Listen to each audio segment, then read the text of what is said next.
Hello बच्चों, चलिए प्रश्न को पढ़ते हैं। यहाँ पर लिखा प्रोटॉन तथा अल्फा कण की दी ब्रोगली तरंग दैर्ध्य समान हो तो उसकी चालों में अनुपात क्या होगा, ये हमें बताना है। और यहाँ पर दिया गया कि जो अल्फा कण का द्रव्यमान होता है वो प्रोटॉन के द्रव्यमान का 4 गुना होता है। तो चलिए बच्चों, इस प्रश्न की मूल अवधारणा को हम देख लेते हैं। बच्चों, हम यहाँ पर देख लेते हैं कि यदि कोई कण हमारा गतिमान होता है तो उसके साथ में एक तरंग संबद्ध होती है जिसकी तरंग दैर्ध्य दी ब्रोगली तरंग दैर्ध्य कहलाती है।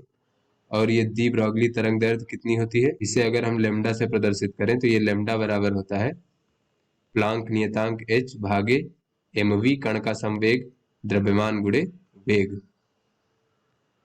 तो चलिए बच्चों, इस प्रश्न को हल करते हैं। तो यहाँ पर बच्चों प्रोटॉन और अल्फा कण दिया गया है, तो अगर हम प्रोटॉन की दी ब्रोगली तरंग दैर्ध्य लिखें लेमडा पी से तो ये हो जाएगा h भागे प्रोटॉन का द्रव्यमान और उसकी चाल यानी प्रोटॉन की चाल vp मान लेते हैं।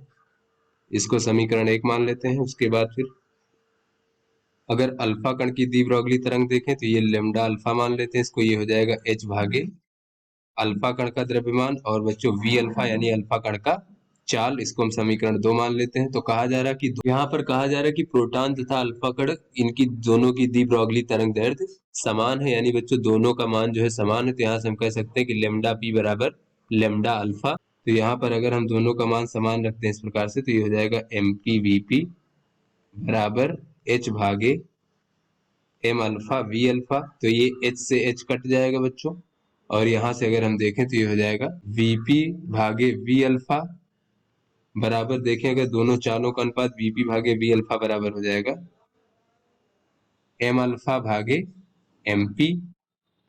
अब चूंकि बच्चों यहाँ पर दिया गया है एम अल्फा बराबर 4 एम पी,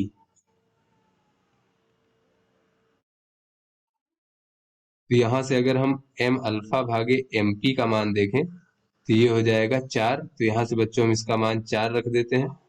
तो ये हो जाएगा बच्चों उसकी चालों का अनुपात जो हो जाएगा वीपी भागे वी अल्फा बराबर 4 हो जाएगा, यानी कि प्रोटॉन की चाल और अल्फा कण की चालों का जो अनुपात है वो 4:1 है। इस प्रकार से तो आशा करते हैं आपको समझ में आ गया होगा। धन्यवाद।